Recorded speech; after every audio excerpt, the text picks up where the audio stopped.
Welcome to Pompano Park, where it is a warm and clear night. The Breeders' Crown Championship Series comes to South Florida with 3-year-old trotting fillies. The track is lightning fast. We've already tonight seen the track record for 2-year-old pacing colts broken twice. And in the race later on tonight, we have the horse that owns the world record for 3-year-old trotting fillies on this size track, set on this track. Hi, everybody. I'm Sharon Smith, along with Stan Bergstein. That is Armbro Devona, and we would assume we're going to see some speed tonight. We're going to see a lot of speed, and it's an interesting commentary on what's happening in American trotting. There are 10 fillies going to the post. 3 of them are owned in Canada. 3 of them are owned or trained by Swedes, of whom there are more now in South Florida than in Stockholm, I believe. And in the United States, that the Armbro Devona, the favorite, is they're trying to purchase her this evening here, Italian interest, and take her back to Italy for a star breeder. So we'll see what's happened with the international flavor. Well, Armbro Devona has to be a standout because she does hold the world record set on this track, but there are some other fillies that I know you like, everybody likes. They're just outstanding. There's an affair of the heart here tonight. Sometime you fall in love with horses. It's a dangerous trait.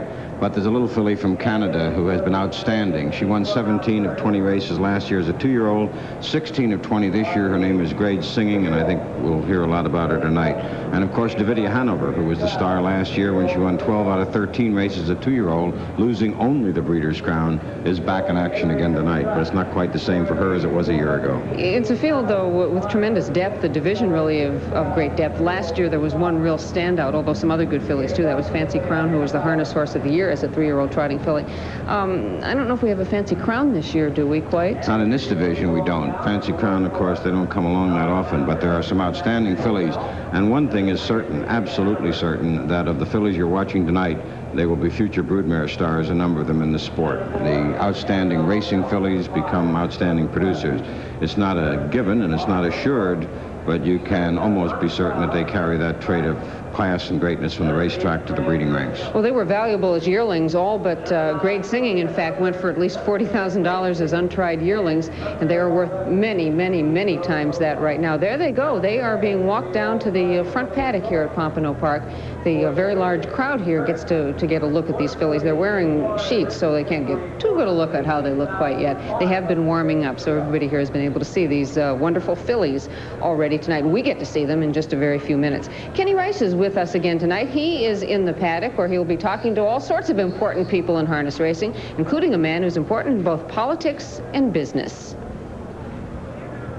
Down in the paddock area, I'm talking with Mr. Bill Simon, who is with Castleton Farm, associated with them on their board, and also one of the co-owners here at Pompano. And it's good to see you, and it's always good to be down here. We got some great weather. We're expecting a good race. Isn't it delightful? And it's wonderful to see a big crowd here tonight and have the Breeders' Crown. We're honored here at Pompano to host it. I know with all your many business interests, one of them that is particularly close to your heart is the harness racing business. Oh, yes. I guess people have accused me of living by anything that's worth doing is worth overdoing. And starting with a share of a horse called Landslide about 10 years ago, I now own a part interest in about 95 horses. Now, you have worked closely with Mr. Van Lennep. You're not only a breeder, but you have horses on the track. You're part owner of a racetrack yourself. What's next for Bill Simon in this business? I don't know. I love the harness racing business. I really do. I've been in the thoroughbred business in a relatively smaller way, but the harness racing business to me is terrific. It's good fun, and it can be a good business. It gives you really a good chance to make a go at it. It really does. It's exciting. With your many business interests, and you look back at Secretary of the Treasury, past President of the U.S. Olympic Committee, what does it mean for you when you're around the winner's circle and Express Ride has that crystal of the Breeders' Crown? Oh, let me tell you, that's a thrill. That's a thrill in 3/4. When I went down the winner's circle when we won the Billy Houghton Trot this year, I think we've got a real 3-year-old champion. I've got my fingers crossed on that one. Thank you very much. Good seeing you, sir. Thank you. I'm glad to see you, too. Good luck. Thank you very much. Mr. Bill Simon. Sharon? And thank you, Kenny. And he and everybody else here gets to see a group of 10 outstanding trotting fillies a little bit later on. Let's take a look at the morning line for these fillies. The favorite on the strength of a great performance here just about a week ago, Armbro Devona. You see her at 2-1. Hanover, last year's star, at 5-1. Annabelle Lobell, look at her at 20-1. She's shown some very good results recently. Those are kind of generous odds. You see the rest of the odds now. 12-1 for Hanover. Maxine Lobell at 15-1.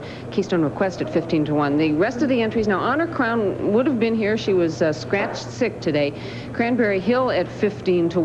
Philomena Hanover, she is listed at 12-1. Grade Singing at 3-1. This is a filly who's won 16 races already this season and added to 17 last year. That's a filly who's won an awful lot of races. Keystone Profile, now this filly is at 6-1, and of course in the summer at DuQuoin she was a big winner and at other tracks as well. So that is the field. 10 fillies going in the 3-year-old filly trot in the Breeders' Crown Series. The Breeders' Crown is brought to you by Castleton Farms, a tradition of excellence, commitment to the future. By U.S. Air, with service to over 100 cities across the U.S. and Canada. And by First Jersey Securities, come grow with us. We're going to take a short time out and then be back with a story about the glories of training and racing horses in South Florida. Back in just a minute.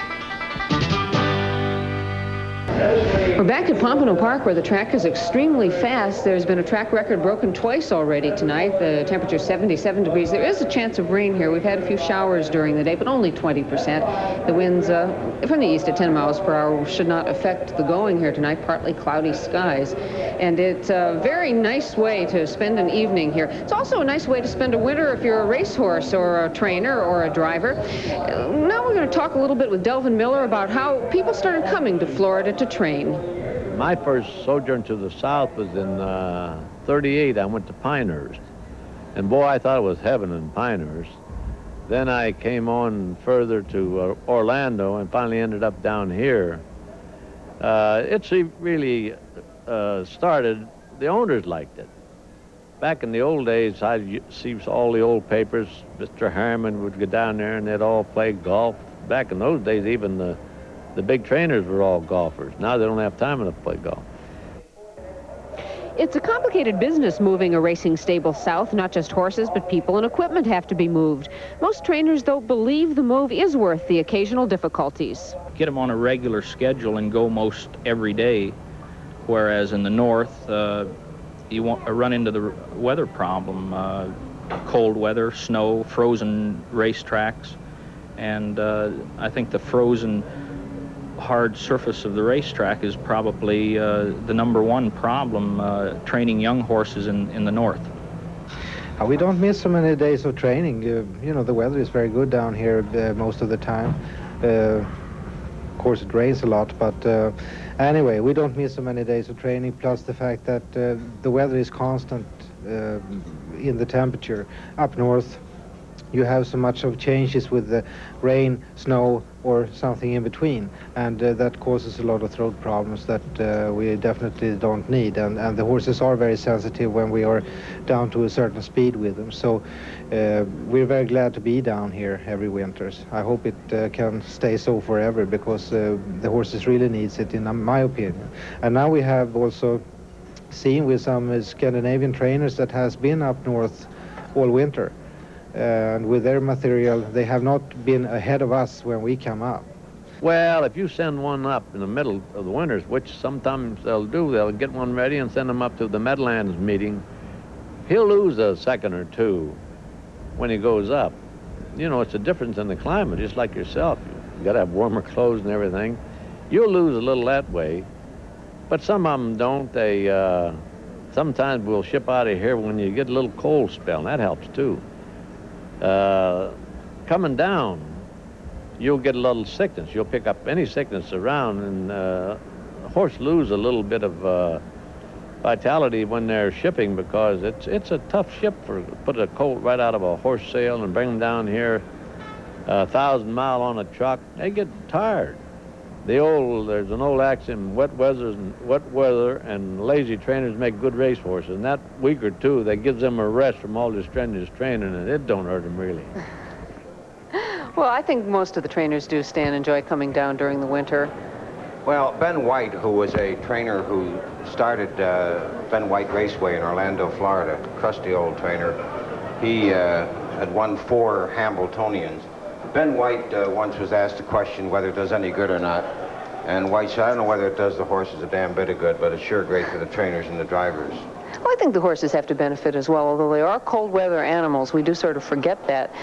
They have to enjoy it as well. I think they benefit, but there is the question when you take them back north, the acclimation. They have to acclimate themselves to the situation up there, and as Delvin Miller indicated, sometimes they can do it rapidly and sometimes it takes a little bit longer. Of course, it's a business decision as well, with racing continuing through the winter at the Meadowlands with decent purses. The trainers and owners have to decide whether they want to enjoy the sunshine or make some money. And in New York City, too. Yes, indeed, yes. Big purses at Roosevelt and Yonkers in New York as well, and elsewhere. It's a question now of where you want to race and where you want to get your horse ready, and whether you're dealing with a stakes horse. You have to give a horse some time off, sometime in the year.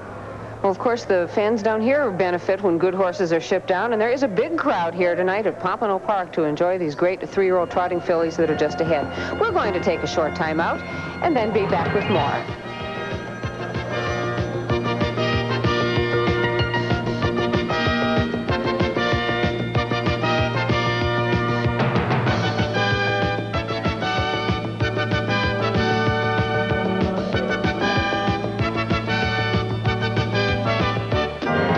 Welcome back to Pompano Park, where the 3-year-old filly Trot in the Breeders' Crown Championship Series is just ahead. There are 10 fillies going. One was scratched. That was Honor's Crown. She is sick.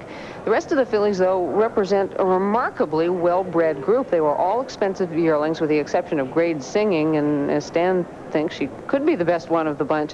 But at any rate, they are extremely well-bred. And, of course, breeding is a key part of the horse racing industry. Kenny Rice is in the paddock to talk with a man who is a key figure in the breeding industry.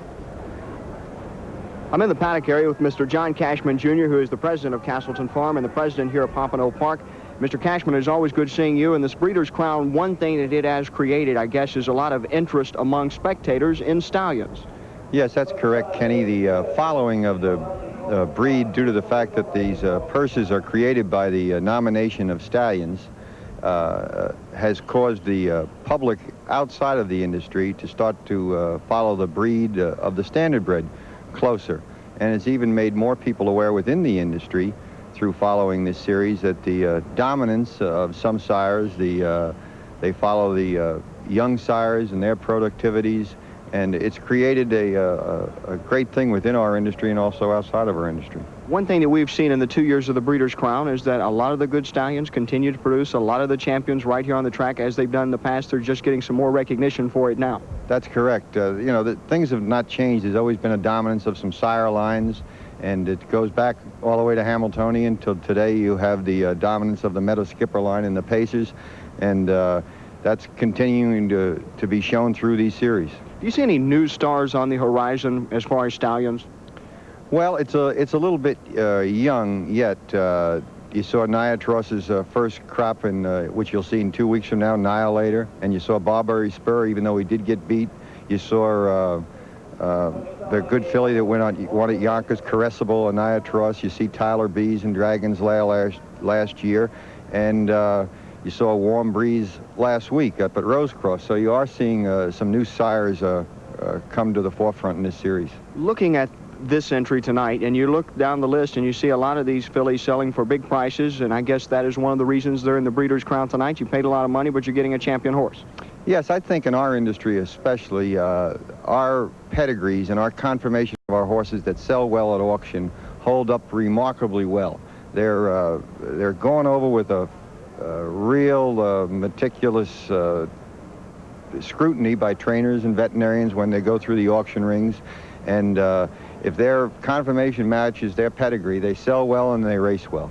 You mentioned that the Breeders' Crown has created a lot of interest among spectators and also within the business. Do you think more people, even the breeders, are more aware now of the Breeders' Crown, or paying more attention to their sire lines? Oh, there's no doubt about it. It's created and kept alive a racing season that used to cease in the last week in September in Lexington, that now continues through almost the end of November, and this has made many more people aware of what's going on, and I'm sure it determines them in how they're going to breed their mare into what stallions the results in these Breeders' Crown races. Thank you very much, sir. Thank you, Kenny. Mr. John Cashman Jr., president of Castleton Farm and president here at Pompano Park Racetrack. Sharon? And thank you very much, Kenny. Of course, we are going to be seeing 3-year-old trotting fillies just ahead. The trotting breed, particularly in this country, has shown a certain domination by Swedes in recent years. We are going to take a look at some of the reason that Swedish drivers and trainers have done so well in the United States and Canada after we take a short time out. We're back at Pompano Park, where we are going to see the 3-year-old trotting filly race in the Breeders' Crown Championship Series. And as we mentioned earlier, this is certainly an international race with the United States, of course, represented, and Canada. And also some Swedish-owned or trained or driven horses. And let's take a look, in fact, at them right now. MAXINE, LOBELL, PHILOMENA, HANOVER, KEYSTONE, Profile. Just among many horses, good horses, trained and driven by Swedes. Here's Kenny Rice. They believe in training the trotter fast and hard early in the season, with continuous work throughout the year.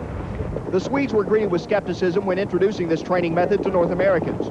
Many felt the technique of pushing a trotter early and often would burn the horse out by the middle of the season. Today, win, place, and show finishes in major stakes are not uncommon for Swedish entries. It has changed the way of thinking among several North American trainers. For their part, the Swedes feel they have benefited more from American breeding than any training methods they brought from their country. Everybody says that we're training very hard. I mean, everybody can do that. I think it's more that we have had a heck of experience from 40 years of real bad horses back home. We've been experimenting to get them sound, get them trotting with any means possible. And since we have more of a natural breed of horses here, and you know, it's like night and day, the difference. Most of the horses here are naturals to begin with, and what you have to do then is to try to keep them sound. And since we know a lot of tricks to keep them sound, and we can detect lameness problems maybe very early, I could say. We don't train any different here from the American trainers, because what you have here, you got the best stock in the world, these horses. So I think we've been extremely lucky. We got good owners, can buy good horses. The Swedish trainers have made the most of this luck and turned it into a domination of trotting in the 1980s. It is their method being copied most by young and even some older trainers in North America. Maybe that in training the yearlings, some has followed and are training more consistently, and they're training a little harder. They're dropping down equally every week from day one, instead of maybe taking it a little easy until January, and then all of a sudden a big drop. They are trying to follow that thing. Not so bad at picking out good horses, too, well, are they? That's very true, and Jan Nordin did not mention the fact, or overlooked it, that his father is a measurer of horses. He will be at a race sale, a yearling sale rather, until 8, 9 o'clock at night, long after other trainers have gone, measuring every part of the conformation of a horse. And that has a great deal to do with a horse staying sound or not. They have to be designed for soundness, and he makes sure they are. Oh dear, we have something that we're showing you from earlier today. And this is something that not many people have seen before this, and hopefully will not see again in a long time. This is Steve STEDMAN, director of the show, who's on the outside. He was disqualified from this race. I'm using the term loosely. In the middle, in the green silks, is Kenny Rice, our crack interviewer and sportscaster. And in the brown silks, you will see shortly when she catches up with the rest of the troop, Miss Sharon Smith. Yes, I didn't do any justice to Delvin Miller's silks, which is what I was wearing. Delvin Miller's silks will withstand the assault today, I'm sure. One of the things that people don't understand is that you have to get these horses started.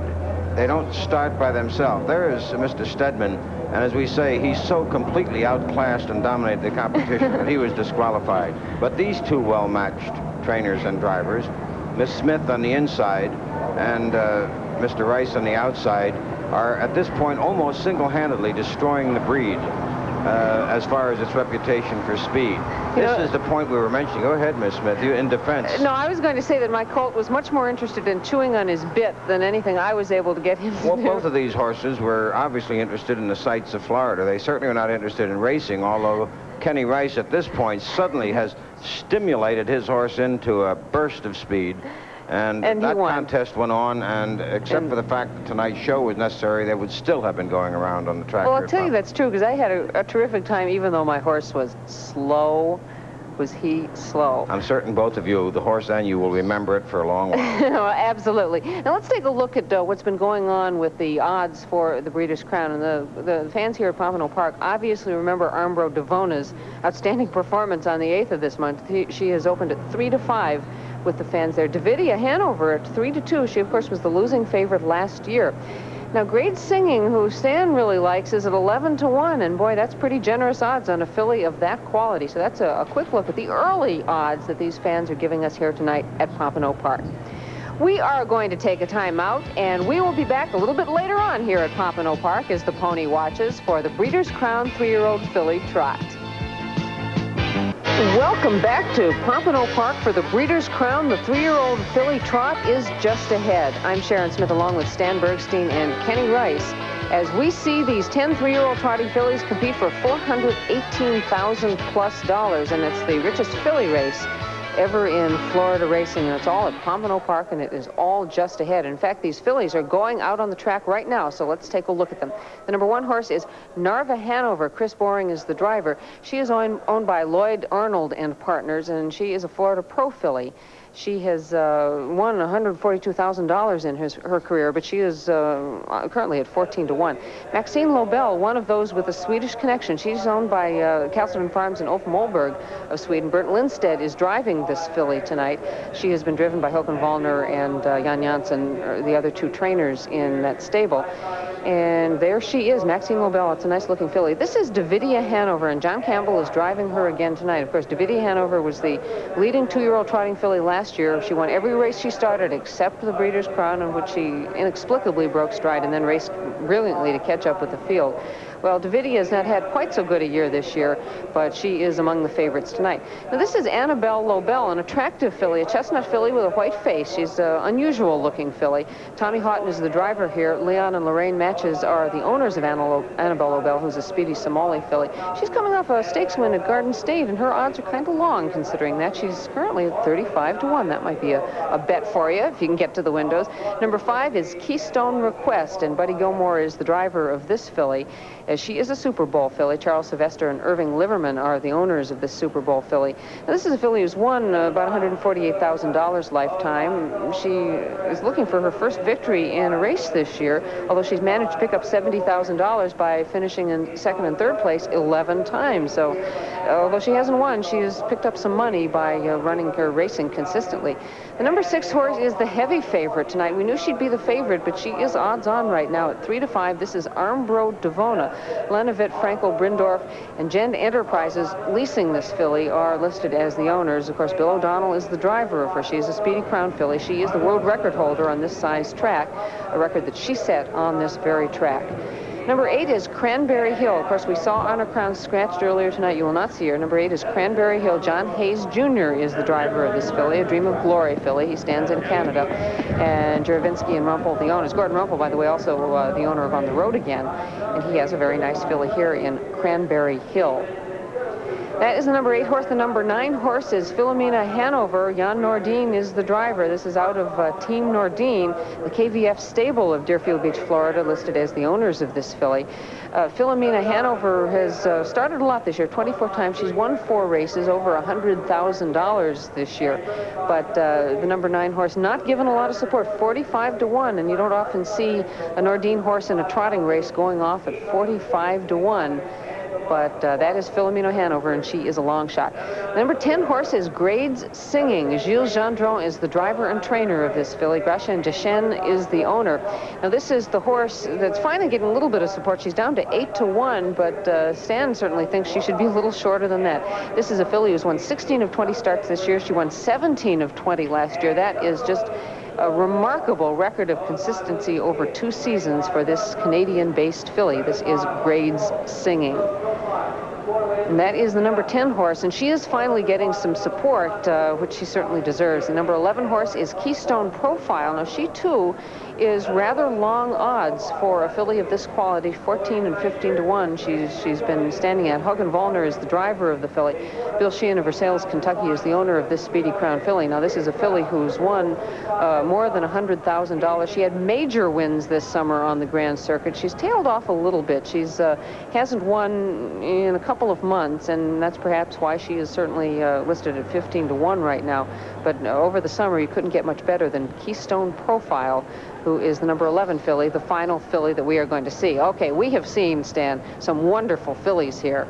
Armbro Devona, who is now 3 to 5 and is the odds-on choice, holds the world record both on half-mile tracks and incidentally half faster on half-mile, 1:57 for the mile at Delaware, Ohio, and here on the 5/8 mile track at Pompano, a record she set last week at 1:57 2/5. That also is the track record here for trotters of any age. Baltic Speed and Selena Lobell are the co-holders of that record, and of course Bill O'Donnell in the bike. Great Singing, the one that I've been talking about, won my heart last year for doing something that you very, very rarely see a 2-year-old trotting filly do, and that's take on the colts. They raced them at 3, they raced them older, and they raced them on equal terms as older horses, but not 2-year-olds. She took them on at Lexington and raced right with them. It was one of the 3 races she lost last year. She won 17 to 20, but her ultra consistency, as long as this filly doesn't get into any trouble at the start, she's starting in the 2nd tier. Even though the Honor Crown, who came down with colic this afternoon, has been scratched, there'll still be 2 in the 2nd tier, 10 and 11. Here is Davidia Hanover. Last year, of course, the sensation of this division when she won 12 of 13 races and $515,000. She's won $137,000 this year and 8 races, so it hasn't been a total loss. And she has John Campbell, who has won 4 Breeders' Crowns this year and is going for number 5 tonight. So that's a close look at several of these very good fillies. There are others, of course, that are very interesting.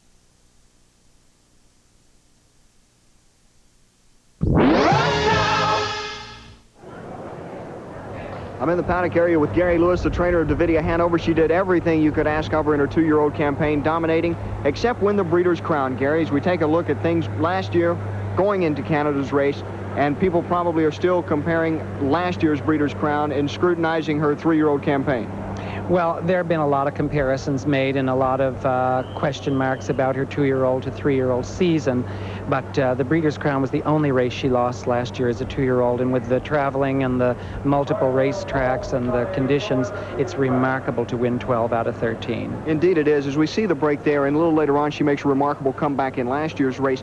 I guess also the fact that she is still on the track this year, and you see some of the other good 2-year-old fillies last year, they're not back for 3-year-old campaigns. Right, a great credit to her strength and greatness and durability. I believe other than Maxine Lobell, she's the only filly to come back this year as a 3-year-old in the Breeders' Crown. She has won 8 times this year, and it has been against stakes competition, no overnighters for her. She has faced the top challengers this year. Right. She has had a little racing luck that hasn't gone her way in a few of the big races, which hasn't allowed her to put the kind of money on her card, but she's had a very consistent and, by my standards, a wonderful season again. Gary, quickly, how does things shape up tonight for Davidia and the rest of the field? Oh, well, as I've told everyone, if I had a month from now to be ready or a month ago to be ready, I'd take tonight. Good luck. And she's in great shape. Thank you. Good luck. Gary Lewis, the trainer of Davidia Hanover. Sharon? And thank you, Kenny. And it is kind of too bad that people are disappointed in a filly who's won 8 races on $137,000 as a 3-year-old. There's no reason to be disappointed in that filly. In fact, the people here are giving her plenty of support. She's currently 4 to 1. That's the way they're betting on her. However, as you see, Armbro Devona is still the heavy favorite. She is odds on at 1 to 2. She opened odds on and has stayed that way. And she certainly will go off as the favorite tonight. The rest of the odds, well, Great Singing, the odds are going down. They've been listening to you, Stan. They now have her at 5 to 1. Me and my big mouth. That's true.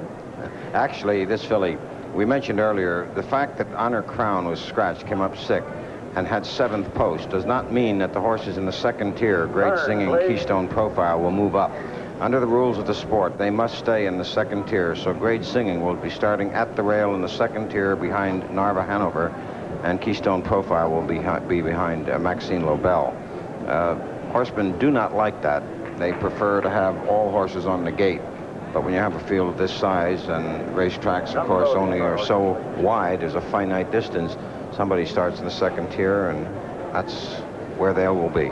You can see Philomena Hanover is using those unusual blinders that some of the Swedish trainers like to use. It looks like that's the kind that will slide up, that when she doesn't need it, they're down and don't disturb her vision, and when she does, they move them up so she can't see somebody bothering her. As you pointed out, and as Jan Nordin himself indicated, the Swedes have been innovators. They've come up with equipment because over the years they've had bad horses to train in Sweden. Their breed has improved greatly now with American stock, but they've come up with a lot of introductions.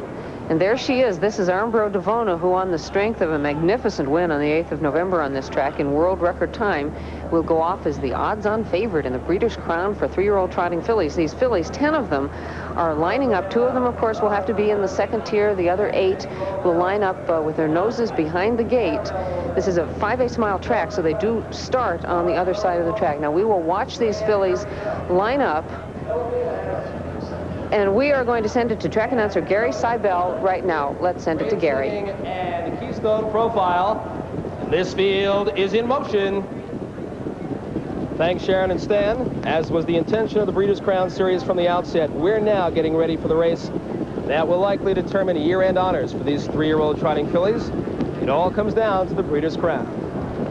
There they go. They're off and trotting on the inside, going for the lead. It's Maxine Lobell along the rail. Narva Hanover, and now Davidia Hanover trots up. Philomena Hanover right there, followed by Armbro Devona. Great singing on the inside. And as they move into the first turn, along the rail, Narva Hanover leads it. Davidia Hanover looking to settle in right there, third off stride. That is Maxine Lobell. Armbro Devona on the outside. Great singing is now moving up at the rail. There by the quarter in a good 28-4. And as they come by the stands the first time, it is Narva Hanover showing the way for Chris Boring, a length and a half. Davidia Hanover is second, right there third. Great singing. Racing in fourth position, Armbro Devona for Billy O'Donnell. 2 back, Keystone Profile fifth. 6th on the inside, Keystone Request, followed by Cranberry Hill, Philomena Hanover, and the trailer in the field, Maxine Lobell. Way back to Annabelle Lobell. They checked in at the half, 58-3. Second quarter, 29-4. And now they straighten out onto the backstretch. Narva Hanover, surprising leader. She's got it by a length. And now driving up, here comes Great Singing the outside. Davidia Hanover third. Armbro Devona going with that cover fourth. 2.5 back, Keystone Profile fifth. Keystone Request the rail sixth, followed by Cranberry Hill and Philomena Hanover as they trot by 3 quarters in 1:28-2. That third quarter in 29-4. And as they swing around the final turn, Narva Hanover is hanging tough. Great Singing is right at her, and here comes Armbro Devona 3 wide. She's got full of trot, and here comes Bill O'Donnell with her now. It is Armbro Devona drawing clear at the rail. Narva Hanover, Great Singing, Davidia Hanover, but the Breeders' Crown Filly Trot belongs to Armbro Devona in 1:57-3. And thank you very much, Gary. And although it wasn't quite her world record time, it was 1/5 off. And don't you feel guilty now that you doubted this filly? Well, I think that O'Donnell, of course, felt he had to beat the same one that I did. He followed Great Singing, and when he came out, Armbro Devona showed her class, showed her world championship form, and just simply overpowered both Great Singing and the rest of the field. And you will see that O'Donnell, who finally gets to win a Breeders' Crown this year. He's won virtually everything else in the sport and is closing in on $10 million. Here you see him on the outside, 3 horses wide. Great Singing had come on at this point, challenging. Narva Hanover had held very game down along the inside, but once Bill O'Donnell makes his move with Armbro Devona, she simply is too much. O'Donnell looks back to see where they are, and he sees he has no problem. In fact, he has to look back to make sure they're still there, and they are, but Armbro Devona has opened a quick 4 lengths from the field, and the battle now is for a place with Davidia Hanover coming on, and with Keystone Profile, who was the most expensive filly in this field at $425,000.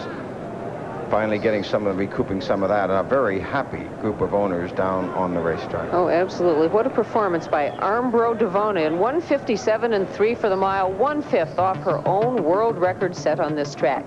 We will be back with more after this short timeout.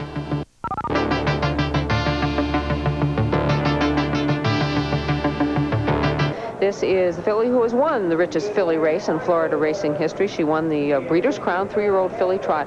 1:57.3 for the 1 mile, and she came back with her little ears pricked as if she just had a little jog in the morning. I was pleased to see Davidia Hanover go the race she did. Gary Lewis, in his interview, just told Kenny that if he had to pick a night to race, this would have been the night. And Davidia showed some of her old class and form tonight in finishing second. But clearly, the winner is the champion of the division, and she justified the very heavy odds-on 1-2 support of the crowd here tonight. And, you know, I don't even think we mentioned earlier, we were talking about her world record. This is a filly who won a heat of the Kentucky Futurity against Colts this year. She won a heat of a classic, so it wasn't just her world record last week that meant that she got so much support. Absolutely. She won so much support at Delaware, Ohio on the half-mile track there on Little Brown Jug Day when she set a world record of 1:57.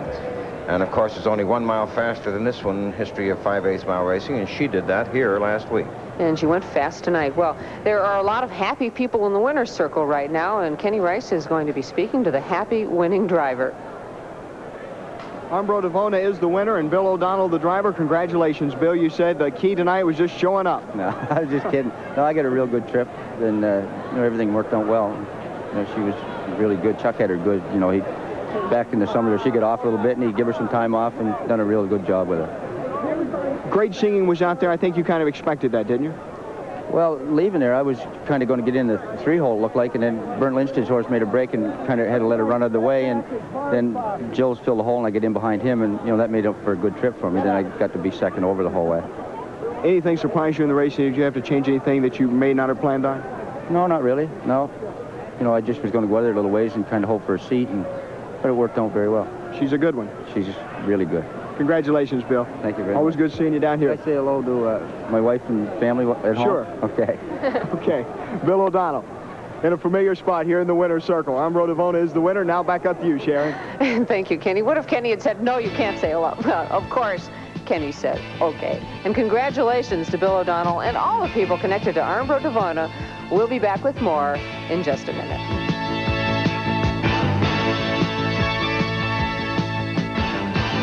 Armbro Devona is the winner of the Breeders' Crown 3-year-old filly trot. She went off odds on. Consequently, she didn't pay a lot to the people who bet on her, but of course it's nice to win anything. Armbro Devona paying $3, $2.60 and $2.80, and that is correct. Davidia Hanover paying $3.40 and $4.60, and Keystone Profile paying $3.80. Strange things happen when you have an odds-on winner, I guess, in terms of the payoffs, but those are correct. That's the track payoffs. Kenny Rice is in the winner's circle. Let's go down to Kenny.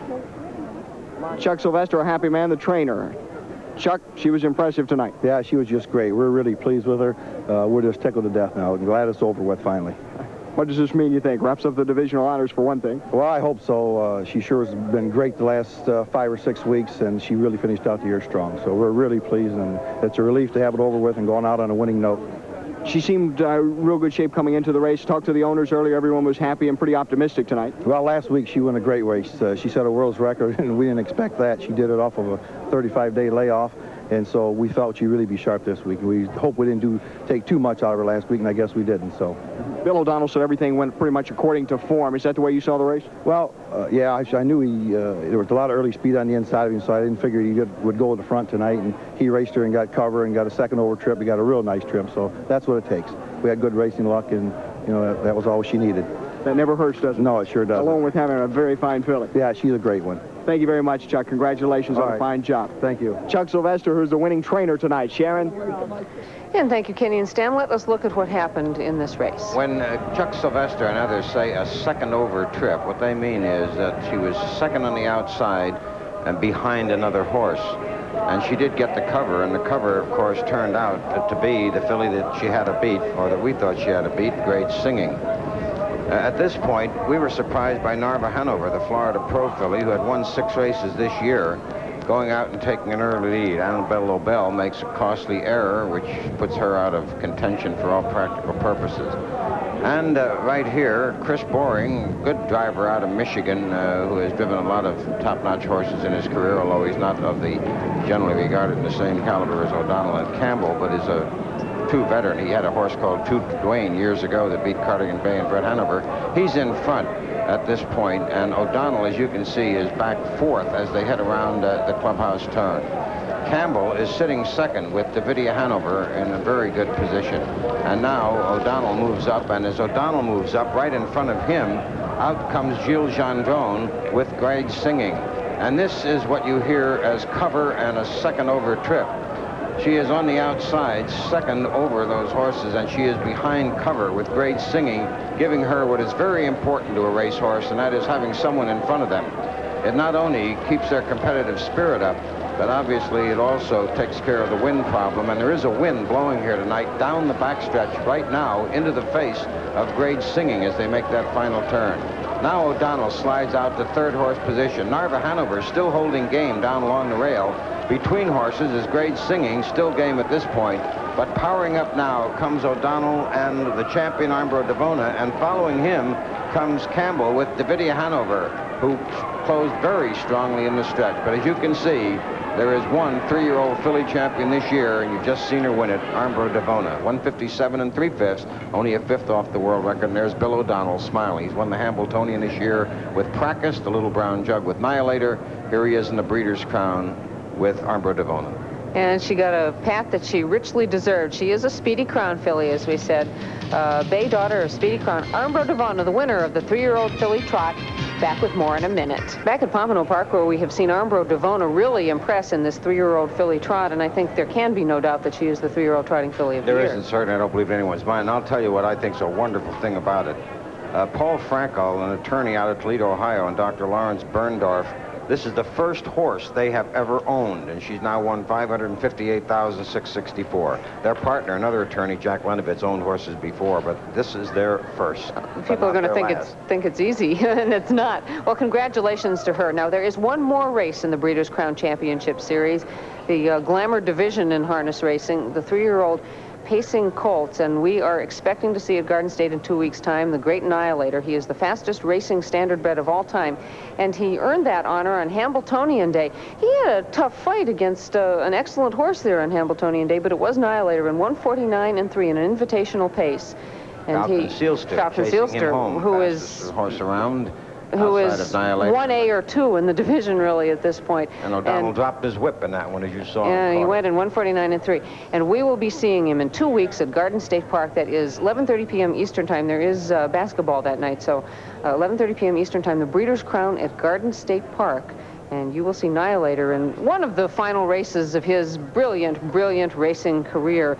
And by the way, we did welcome here tonight winners of sweepstakes from all across North America. And the Breeders' Crown Sweepstakes been made possible partially through the support of Sea Garden Resort and Tennis Club in Pompano Beach, Florida. Well, that is it from Pompano Park, where we've seen an outstanding filly in Armbro Devona win the Breeders' Crown race for 3-year-old trotting fillies, and the big crowd here tonight certainly enjoyed it as we enjoyed it, and we certainly enjoyed being with you as well. The Breeders' Crown has been brought to you by U.S. Air with service to over 100 cities. By First Jersey Securities, come grow with us. And by Alamo Rent-A-Car, America's vacation car.